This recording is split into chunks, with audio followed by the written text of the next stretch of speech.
Hey, so, Colin, yes, person. Hey, so, do you know Anna? Last name's Wilson? Oh, yes, I do. So, there's really no reason to say this, sir, so, apparently last night she passed away. This is Colin Strickland, and he was just told that his ex-girlfriend, Anna Wilson, was brutally murdered only hours ago.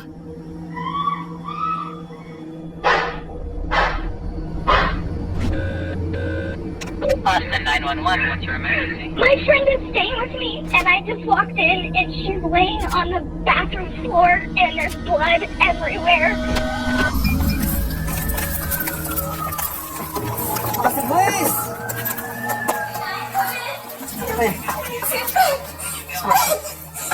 Do I stop? I don't know what happened. I just walked in on her. When cops first arrived at this gruesome site, they suspected a robbery gone wrong. But a series of damning clues found at the crime scene quickly pointed to not just a meticulously planned murder, but a deadly love triangle. And a killer that was closer to home than anyone expected. Did you kill Mel? No.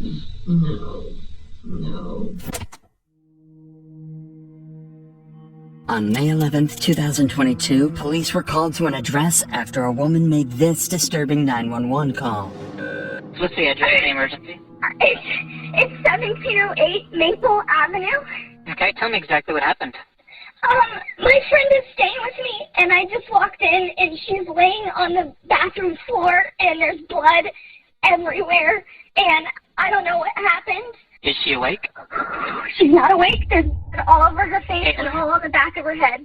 Is she breathing? No, she's not breathing. I've got the paramedics on the way to help you. Stay on the line, Caitlin. That caller was Caitlin Cash, and she'd arrived home to find her friend, Mariah Wilson, clinging to life after being shot.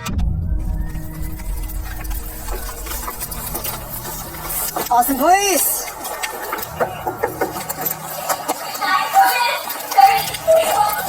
Hey. Do I stop? What? I don't know what happened. I just walked in on her. Get up. Okay.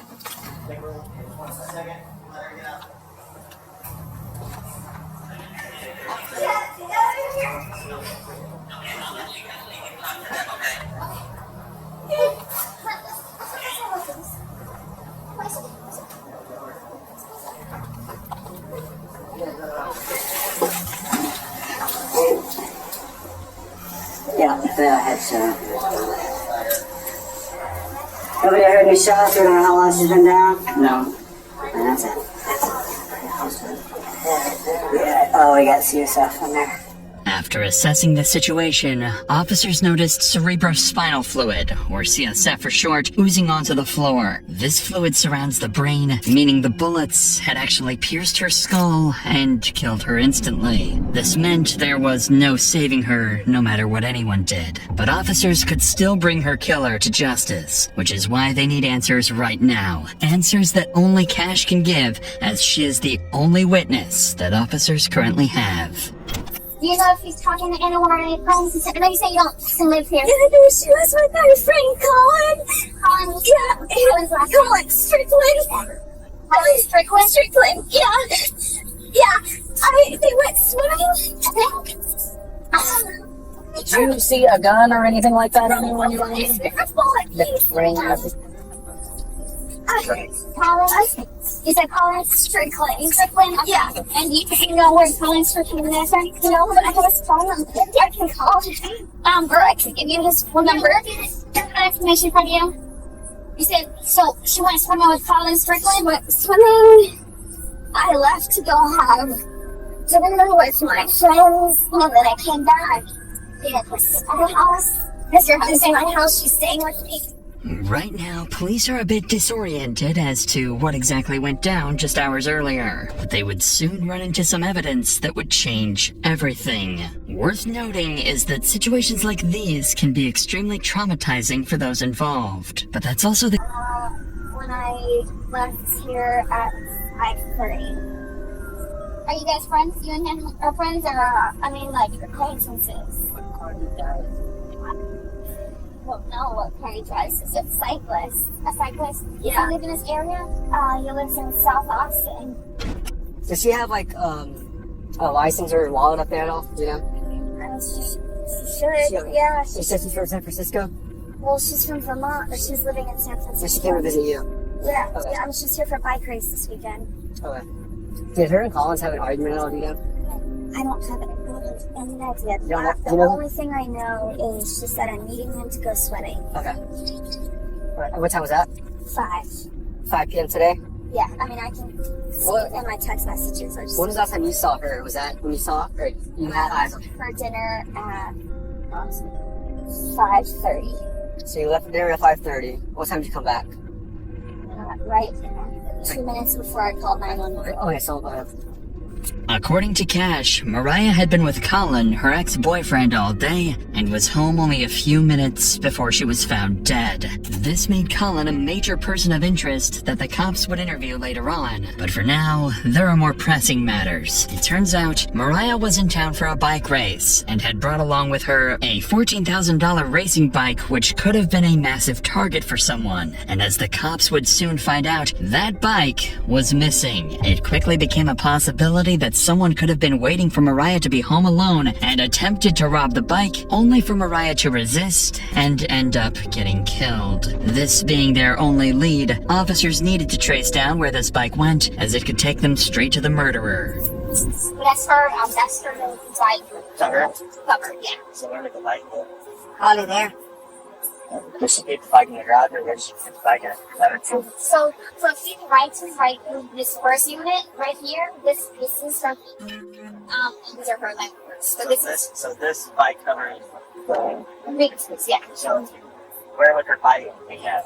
Where would she keep her bike? It would be right inside the door. Yeah. Right, her bike's inside the door. Is there a bike? Anywhere? You see a bike? She said she would put it right by the door. No bike. That's negative, Joe. With no trace of the bike in the house, officers decided to begin searching the woods nearby when they made a discovery that showed them they were on the wrong track completely, leaving them with absolutely zero leads. Hey, come here. Somebody might be in here. This might be the bike, okay? But hold on. Somebody might be in here.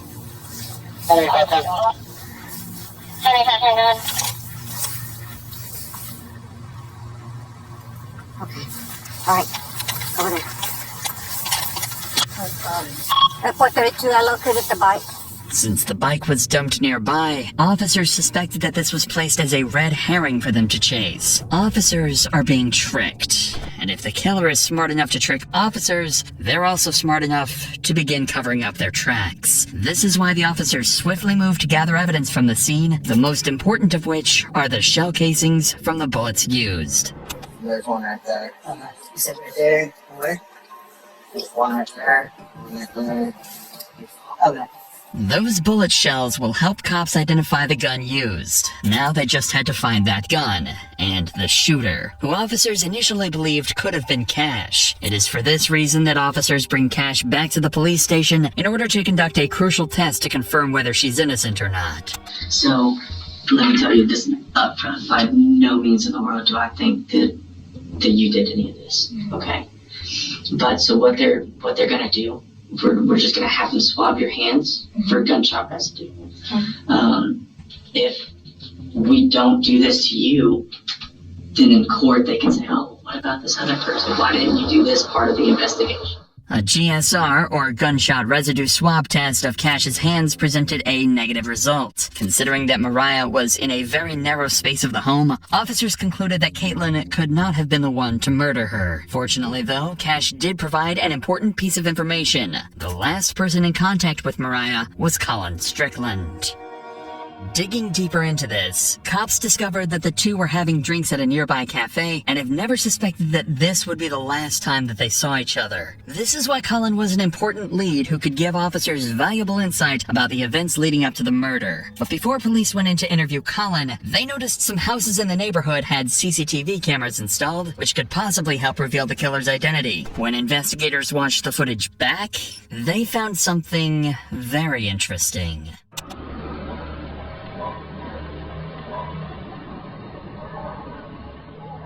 CCTV footage revealed this black Jeep driving directly towards Cash's home, where Mariah was staying that night. The moment it arrived, Ring cameras caught this gut-wrenching audio.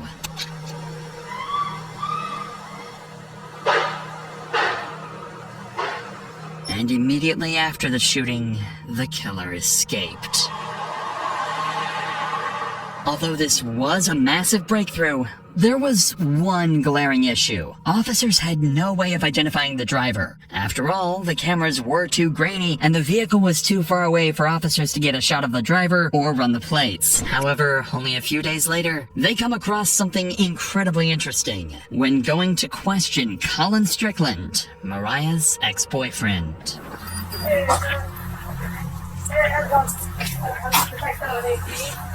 This is the same black Jeep that officers saw on cameras parked right outside Colin's home. Hey, so, Colin, next person. Hey, so, do you know Anna? Mo. I know Mo. Yeah, everybody calls her Mo. Last name's Wilson. Rider, she's a gravel rider. Yes, I do. Okay, so, there's really no easy way to say this, so apparently last night she passed away.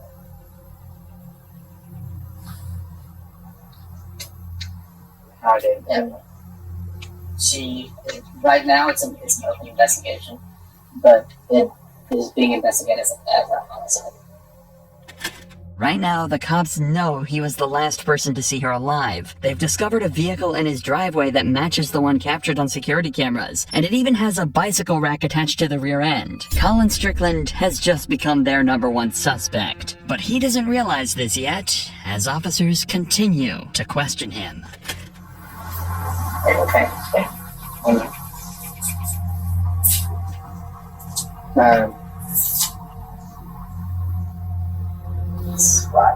Do you happen to have her mom's address by any chance? I know that she lives in Vermont. I have an address for her brother, but we're just trying to send someone to her mom's address instead of us actually calling her over the phone. Didn't know how you know that's for her. Good to Betty yesterday. Yeah, you afternoon, and then give her and I dropped her at her the apartment she's been staying at. Yeah. Right after about 6:30. Yeah.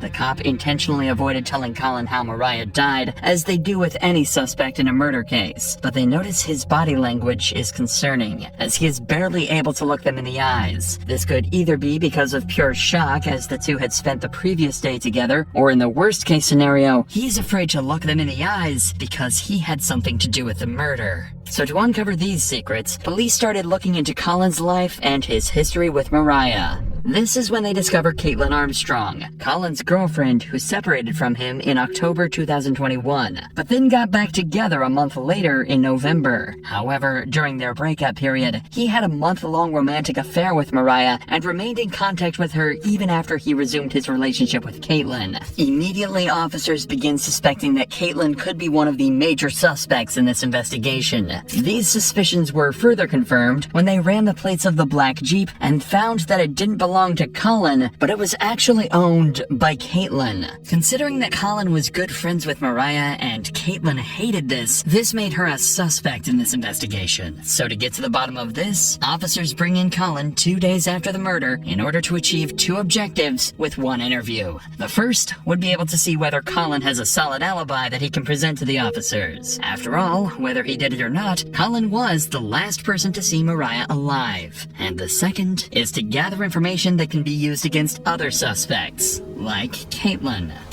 And you said that y'all left around like 6:30 to. I don't think that's accurate, because we must have run over right about 7:45 or even later, probably maybe more like 8. Yeah. Just as it was getting dark. Okay. We went straight to her place and it wasn't dark yet, but it was. I got It you. was getting cooling off and it was like also in the evening. Okay. Well, what about whenever y'all were at the bar? Was there anybody that was like watching y'all, or like just I was acting weird with Mo, or Mo didn't know doesn't live here, so no, not at all. yeah, Nobody. anybody that did like try to hit on her at the bar or anything, or No. Okay. No, not that I saw. Nor that she mentioned. I didn't notice anything out of the ordinary. Yeah. At the bar. The cops are looking for more than just details of what he and Mariah did that day. They're going to try and figure out why exactly the black vehicle from the murder scene was conveniently parked at Colin's home. Whenever I was over there earlier, I saw there was the other car, because you said that you drive a motorcycle and then you drove the Mercedes Sure, Mercedes. up here. I guess the other one The Jeep is is hers. My girlfriend Caitlin. okay, so that belongs to her. Okay. All right. So you got back around like 7:30. I don't know exactly when that was. I think I did get texted. Caitlin as I was leaving, just saying, "Hey, are you still out getting food?" Yeah, more like 8:30 is when I dropped her off at her house. Okay. I think just before dark. So I texted Caitlin as I was after I left. Okay. And that was whenever you. It says 8:36. And I think she was doing that yoga class. She showed up. Time close. So you're getting back home. She's not home. What time was it that she got home? Short right after I texted her, probably 9:20 or so. That's 9:21. Okay. Like where had she been? Like that whole. She had actually a laser hair removal appointment. She said at 7 p.m. downtown. And then after that, I'm not exactly sure. She texted me asking if I wanted to meet up, and I didn't reply. And then I didn't hear from her until I was back at home. And did she say anything like whenever she got home of where she'd been? No, but she was in her a yoga outfit, carrying a yoga mat. Although Colin had heard from Caitlin the night of the murder, he couldn't give her a solid alibi, and didn't even know exactly where she did her yoga classes. He also managed to avoid mentioning his romantic affair with Mariah, but he'll soon be left with no choice but to tell the cops everything. So how long had you and Caitlin been dating? About a year and a half, maybe 2 years actually. Okay. And how long was it that y'all broken up whenever y'all got dated? Not very long, actually. While you were dating Mo, Caitlin was still living with you? She was moving out. Oh, okay. I mean, she had another house. She had a sister in town, and yeah, it was definitely very. I was about to say that would probably be pretty. It definitely was. Awkward. It was kind of almost like something I felt like I would like to force the situation, which is stupid, but. So, why was it that you had to change the name from Mo? In your phone? Just because because in the past Caitlin has looked at my phone, and I just didn't want to surface. Basically, that would always start fights. Exactly. Basically, nobody else can have you. Yeah. Yeah. You know. So, she gets kind of jealous. Yeah, Understandable, I mean. Exactly unique to Mo. Yeah, I got you. After listening to Colin, officers achieved what they set out to do. First, they cleared Colin, who had texts and times to back up his alibi. Secondly, they managed to gather information about Caitlin, whose entire story is shady. That means that out of the 3 suspects that officers have, Colin, Cash and Caitlin. Only Caitlin's movements are entirely unaccounted for. This is why cops were now more suspicious of her than ever, but had no irrefutable evidence to arrest Caitlin. At least, not until the cops searched the police database and hit the jackpot. Caitlin Armstrong had a warrant on her head for a minor infraction. It was all they needed to bring her in, and then use it as an excuse to question her about Mariah. Alright, so I'm Detective Connor, and so my partner is actually talking to Colin right now. So I wanted to come in here and start chatting with you and everything so you don't have to wait super long. So it sounds like you may have some information, may witness something, so I just wanted to chat with you about some stuff. But you're here for a warrant right now, I guess. Are you familiar with what you have going on with that? No idea. Okay, so I guess it was like a theft of service warrant, something kind of minor.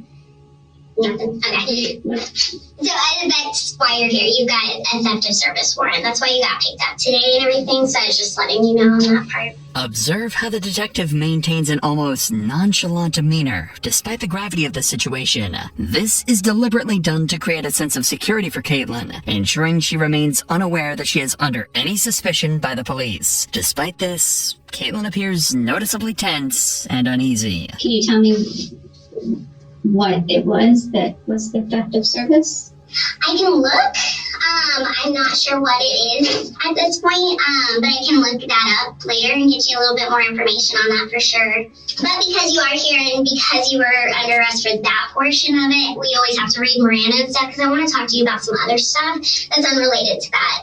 The officer has ignored Caitlin's questions about her warrant because she is more focused on digging up information about Mariah's murder, a tactic that becomes dangerous as Caitlin begins to raise concerns about her legal counsel. If I have an existing warrant and you don't know what it's about, do I need an attorney here? So the warrant is just a Class B, just theft of service type thing. The reason I'm here is because your name came up during a conversation with Colin. I think there's a lot more information that you have that can kind of explain some of the stuff he's saying.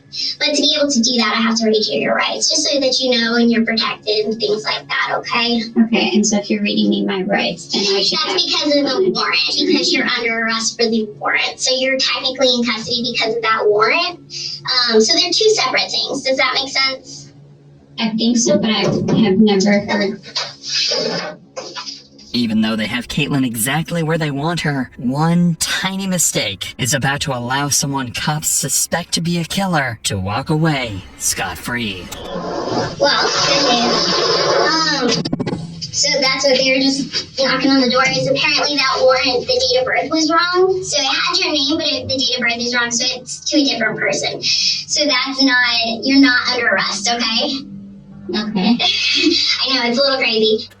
Although the cop tries to make a joke of the situation, Caitlin now knows that she can leave whenever she wishes. After all, cops have no legal ground to hold her any longer. This is why it's down to this cop to try and convince her that talking is the right thing to do. But I would really like to talk to you and clear some stuff up because Colin did bring your name up, and I think there's a lot more information that you have that can kind of clear some stuff up. Does that make sense? It makes sense. I feel like I should have an attorney present. So that's totally your choice. So at this point, you are free to leave at any point. So this is going to be consensual at this point because you're not under arrest, okay? To make matters worse, Caitlin has just requested an attorney. Legally, the detective is now bound to cease any and all questioning related to Mariah's murder, but she's about to thread a very dangerous line of breaking the law in order to get any information out of Caitlin. I would love to leave. He would love He to just leave. arrested me in front of my house, in front of all of my neighbors, and carried me in here in handcuffs in front of downtown Austin. It was incredibly I can only imagine, yeah. And I'm so sorry. I don't have control over that part, okay? Yeah, I'm not upset with you. So there's a situation that's going on. Did you hear about what's happened over the past 24 hours? Colin walked in the house and said one of the women in the cycling community passed away. Yes. Yeah. While Colin was talking to us, your name came up. And so that's where I would really like to talk to you because it sounds like there were some issues between you and this girl, and I think that there's probably a lot more to it that you could help explain.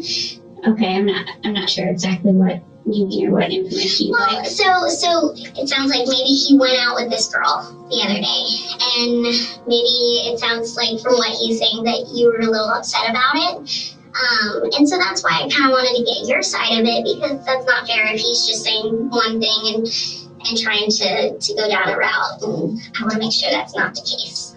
That is not accurate. Yeah, and that's why I wanted to chat with you, because it's a guy. He's gonna say stuff, and so we want to make sure that we get both sides of the story and everything and clear it up. So, what were you doing yesterday? I would like to leave, I think. You'd like to leave? Yeah. Okay. But understand, if you do, then we only have one side of the story to go on. Mm-hmm. And from what we're hearing from Colin, it's one side, and Well, I just am uncertain as to even what you mean or what he could have said, because I didn't have any idea that he saw or went out with this girl. Okay, yeah. Recently. Has he been, talking to her I would on like the to side? leave. I don't actually know, and I would like to leave. Okay. At this point, getting Caitlin to talk willingly seems like a lost cause. She knows she can walk out of the station and nobody can stop her. So the detective decides to drop their bombshell evidence in the hope she might crack. And your vehicle was seen next to her house, and we needed to talk about that, okay? Because when he's saying this stuff and then your vehicle is seen, I want to be able to explain, okay, there's a logical explanation for this. Maybe you were upset and you were just in the area or something. I don't know, because I don't have your story. When I can't explain that and all I see is that your vehicle is over there, that kind of makes it look not too good, right? Okay. And then when we're talking to Colin and we're hearing yeah, there was some jealousy stuff going on, that doesn't sound very good. And so that's why I really want to get your side of the story, because maybe there's a lot more going on. I would like to leave if I am free to leave. Okay. Unfortunately, there was nothing that officers could do to stop Caitlin from walking out. At this point, they were incredibly suspicious of her, as her behavior throughout the interrogation meant that she was hiding something. But if officers couldn't find out what this was from Caitlin, they'd do it from the one person who knew her best, Colin Strickland, who was called in a second time for an interview in hopes of uncovering more information about Caitlin. However, there is one problem. This time, Colin brought his lawyer with him, and questioning him is about to become exponentially harder. How was Caitlin during that time? I guess my understanding, she wasn't too happy whenever she saw Mo. We were, after Mo was in Austin for a week, and Mo and I had broken up with Caitlin before Mo came to town. Mm-hmm. And then I actually did not know that she was coming to Austin in October. I had no idea. We hadn't discussed that, and I don't think so, because it felt like a surprise. And then she was here, and I just said, "Oh, let's hang out." So I was mentally ready to kind of move on. And I know after Mo left town after a week, Caitlin's things were still at my house. We were sleeping in separate rooms, and effectively, Caitlin was on Bumble. I know she had made several dates with people, and I don't know. I never asked what extent they were evolving a relationship, but I know that she had several men that she was dating of sorts, and I was fine with it. I mean, that was kind of the understanding, of course. Mm-hmm. So, it just seems very weird to me that there would be any dwelling on fixating on a person, mm-hmm. when she was moving on to other relationships, at that time. From what Colin says, the two clearly had a troubled relationship, especially considering the facts that both Colin and Caitlin rebounded while on break. This is why officers need to dig deeper into what Caitlin acted like, both during and after this time, to determine if she showed obsessive traits in her personality. It's just kind of going back to, me just trying to figure out, just kind of how she is, her personality and stuff. I mean, if you were to ask me about, hey, how is your wife? Well, yeah, I'm going to tell you, yeah, she's always happy. But does she get mad? Yes, everybody gets mad. That's natural. I'm not going to blow that out of proportion. Do I think that my wife could go and kill somebody? No. There's no way in the world. Do I think my wife would hit somebody? No. If you ask me that about my 6-year-old son, yeah. It wouldn't surprise me if he wouldn't punch somebody. Do I think Caitlin would fight somebody? No, I honestly don't, because it would be too. I don't know. Do I think Caitlin could kill somebody? No, I don't. If Caitlin had been planning to murder Mariah, Colin was about to make it clear he suspected nothing all along. I said, I think y'all need to stop talking to each other. You need to separate yourselves from each other while the fact finding is going on. That's something that would be helpful. Of course. And so I don't think there's been very much. There's definitely not been any being together. Since she left, and I left Friday midday, eventually to get a new SIM card for my phone, which I assumed was okay. Yeah. Had the same number. You're allowed to have a Yes, Right. yes. And then saw Claire. Since then, I haven't spoken with Caitlin or seen her. And so the two detectives came by my house yesterday. Asking if she was there, if I had seen her where she was. And my father had contacted her yesterday morning. He had gotten in touch with her. I gave him the number that Caitlin had given our mutual attorney. Has she ever mentioned in the past of wanting to hurt Mo? No, she's never mentioned wanting to physically hurt. Okay. Do you think that she is capable? If I thought she was physically capable of hurting another human, I would have extricated myself immediately from that situation. Not so much for my own personal safety, but my concern for another human. So what's that answer? The answer is no. Okay. I don't believe in any way she's capable of that. Okay. The gun range that she visited with her sister, do you know where that gun range is? I think it was South I-35. I told them to go to the Reds, which is now something else, which is the one I drove past on my way to school for 12 years at the Waldorf school. But they went to another one because a mutual friend had been there. You bought the guns, right? I bought the guns, yes. When was that? I think early December. Okay. There's a receipt with them. I'm sure you can look at the receipt. In an ironic twist, Colin had bought Caitlin a gun for self-defense, but after police conducted a firearm examination, it just so happened that the bullets it used were the same caliber that were found near Mariah's body. So far, the cops had evidence of Caitlin's car at the scene, they knew about her obsessive behavior, and they knew she owned the same model of gun that was used to kill Mariah. But while they searched for her whereabouts, the investigation continued to uncover crucial and damning evidence that not only heavily suggested Caitlin was responsible for Mariah's death, but also cleared Colin of any wrongdoing. The cops gathered all cell phone data and compared it to the surveillance footage, allowing them to map the movements of Mariah, Colin, and Caitlin on the night of May 11th, 2022. Colin and Mariah were at Poolburger after their swim and were there around 7 p.m. When they left, they headed to Maple Avenue, but didn't realize that Caitlin was stalking them and was driving in the same direction. Caitlin thought that turning off her cell phone would cover her tracks, but the surveillance footage caught her, and what it shows is a black Jeep eerily similar to Caitlin's closing in on the house where Mariah was killed. As Colin dropped Mariah off at the Maple Avenue address, both were completely unaware that Caitlin was secretly stalking them only yards away. The same black Jeep had driven down the back alley of Maple Avenue and was slowly heading toward Mariah's address. Moments after Colin left, a neighbor's doorbell camera captured audio of Mariah screaming for her life before she was murdered.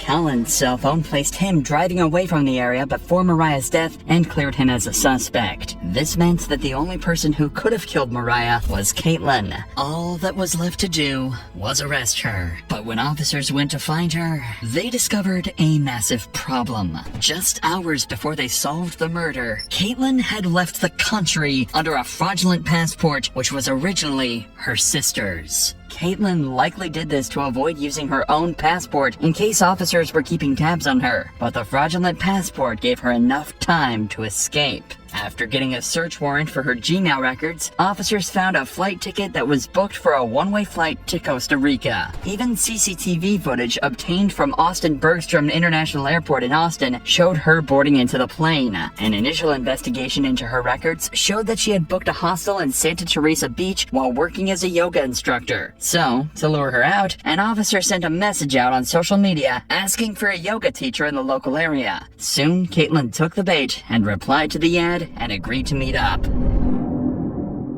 But in the month that she'd been on the run, she'd taken some extreme measures in order to conceal her identity. Caitlin had undergone several surgical operations to alter her appearance, but there was no fooling the arresting officer, who recognized Caitlin from her eyes. She was arrested and flown back to the United States, where she was charged with attempted murder. However, that wasn't the end of it, because in October 2023, Caitlin tried to escape again by taking advantage of a doctor's appointment outside of jail. She can be seen here fleeing from the cops after she jumped from a bathroom window. This time, she was caught almost instantly. If the several attempts to escape justice and falsifying of documents weren't enough to convince a jury Caitlin was guilty, then the surveillance footage and the testimony of Colin Strickland, and most importantly, the ballistic analysis that matched the gun to the shell casings found at the scene of the crime certainly were enough to convince them. Consequently, a year and a half later, on November 16, 2023, Caitlin was found guilty of first-degree murder, and she was sentenced to 90 years in prison for the cold-blooded murder of Mariah Wilson.